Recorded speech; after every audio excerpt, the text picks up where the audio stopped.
అసలు జరిగిన కథ ఏంటి? ఎన్టీఆర్ వర్సెస్ బాలకృష్ణ ఫ్యాన్స్ మధ్య గొడవ, ఫ్యాన్ వార్స్ రావడానికి గల కారణాలు ఏంటి? రీజన్ ఏంటి? రీజన్ వచ్చేసి ఆహా షో అని చెప్పాలి. ఆహా అన్స్టాపబుల్ అనే షోలో బాలకృష్ణ హోస్ట్ గా ఉన్నాడు. మనకు తెలుసది. చాలా మంది హీరోలు అలాగే చాలా మంది director movie team movie promotion చేస్తుంటే అలాగే సరదాగా బాలకృష్ణ గారు అయితే మాట్లాడుతూ ఉంటారు. అవన్నొద్దు, పాయింట్ కి రా అని అంటారా? పాయింట్ ఏంటంటే రీసెంట్ గా డైరెక్టర్ బాబీ మీ అందరికి తెలిసి ఉంటుంది. రీసెంట్ గా వాల్తేరు వీరయ్య తీశాడు. ఇప్పుడు వచ్చేసి డాకు మహారాజ్ అనే మూవీ బాలకృష్ణ గారితో తీశారు. ఆ మూవీ ప్రమోషన్ కోసం ఆహా షోకి అయితే వెళ్ళడం జరిగింది. అన్స్టాపబుల్ షోకి అయితే వెళ్ళారు. అండ్ ఈ డైరెక్టర్ గురించి మనం మాట్లాడాలంటే తను ప్రీవియస్ గా తను ఇండస్ట్రీలోకి వచ్చినప్పుడు అయితే రవితేజ గారితో వచ్చేసి దాదాపు బల్బ్ అనే సినిమా తీశారు. అండ్ దాని తర్వాత పవన్ కళ్యాణ్ గారితో సర్దార్ గబ్బర్ సింగ్ అయితే తీశారు. అదే డిజాస్టర్ ఫ్లాప్ అయితే అయ్యింది. ఆ మూవీ తర్వాత తనకి జూనియర్ ఎన్టీఆర్ గారు టెంపర్ అలాగే జనతా గ్యారేజ్ మూవీ తర్వాత దీనికి డిజాస్టర్ డైరెక్టర్ అయిన బాబీ గారికి లవకుశ లాంటి మూవీ అయితే ఇవ్వడం అయితే జరిగింది. ఆ మూవీతోనే తన ఇండస్ట్రీలో ఒక పేరుగా అయితే నిల్చున్నాడు అనేది చెప్పాలి. ఇది నేను చెప్పట్లేదు, ఆ డైరెక్టర్ గారే చాలా ఇంటర్వ్యూస్ అయితే అన్నారు. నేను గర్వంగా ధైర్యంగా చెప్పుకోగలుగుతాను,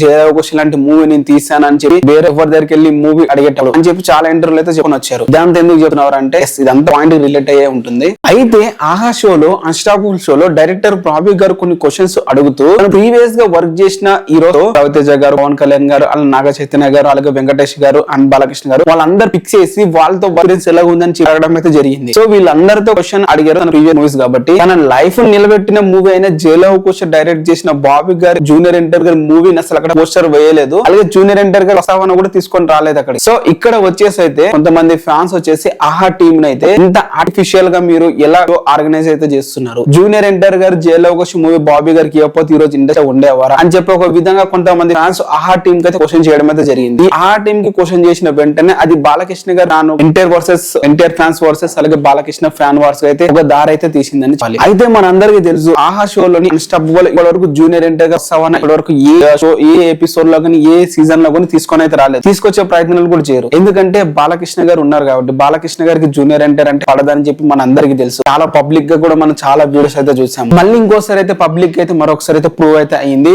బాలకృష్ణ గారికి జూనియర్ ఎన్టీఆర్ గారి మీద ఉన్న కోపం అలాగే పగ ఇలాంటి వర్డ్స్ వాడకూడదు. బట్ అవన్నీ క్లియర్ గా మనకైతే ఈ ఈవెంట్ ద్వారా అయితే మళ్ళీ ఒకసారి అయితే ప్రూవ్ అయితే అయింది. అందరు హీరోస్ గురించి అడిగి, తన ప్రీవియస్ గా వర్క్ చేసిన హీరోస్ అందరి గురించి అడిగి, తన డైరెక్టర్ గా నిలబడ్డ మూవీ అయిన జయలవకుశ గురించి మాట్లాడకపోవడం అనేది అయితే పెద్ద ఈగో కింద అయితే మన అయితే దారి అయితే తీస్తుంది. బాలకృష్ణ గారు జూనియర్ ఎన్టీఆర్ అంటే అలాగని చెప్పి ఇంకోసారి అయితే క్లియర్ గా ప్రూవ్ అయితే అయ్యింది. అండ్ బాలకృష్ణ గారు జూనియర్ ఎన్టీఆర్ గారిని ఎందుకు దూరం పెడుతున్నారు, లేకుంటే బాలకృష్ణ గారు జూనియర్ ఎన్టీఆర్ అంటే ఎందుకు పడదు, ఇవన్నీ మనకి అవసరం లేని టాపిక్. జూనియర్ ఎన్టీఆర్ గారు ఇప్పుడు స్థాయిలో ఉన్నారు. ప్యాన్ ఇండియా హీరోగా ఒక స్థాయికి అయితే వెళ్ళారు. సో తన గురించి ఒకడు మాట్లాడుతుంది, మాట్లాడకపోతుంది, ఏపోతుంది. జూనియర్ ఎన్టీఆర్ గారు ఆసర్ స్టేజ్ లోనే జరిగింది. ఆసర్ లా వచ్చేసి స్టేజ్ మీద జూనియర్ ఎన్టీఆర్ గారు పిక్ అయితే వేయడం జరిగింది. అలాంటి పెద్ద పెద్ద దేశానికి గర్వంగా చెప్పిన స్టేజ్ మీద జూనియర్ ఎన్టీఆర్ గారు పోస్టర్ వేయడం మనకు కావాలి. కానీ ఇలాంటి ఒక ఓటీటీ ప్లాట్ఫామ్ లో ఒక క్రింజ్ ప్రోగ్రామ్ గా జరిగి దాంట్లో జూనియర్ ఎన్టీఆర్ గారు ప్రస్తావన వస్తే ఏంటి, రాకపోతుంది, ఒకసారి ఆలోచించండి. అంటే అలాగే ఈ టాపిక్ లో వచ్చేసి అయితే బాలకృష్ణ గారు జూనియర్ ఎన్టీఆర్ గారు పట్టించుకోవట్లేదు అని చాలా మంది తెగ ఫీల్ అవుతారు. అసలు రీజన్ ఏంటంటే అసలు జూనియర్ ఎన్టీఆర్ గారు వాళ్ళని పట్టించుకోడు. ఇది మీరు అందరు గుర్తుపెట్టుకోవాలి. ఎప్పుడు కానీ ఈ ప్రస్తావంలో ఎప్పుడైతే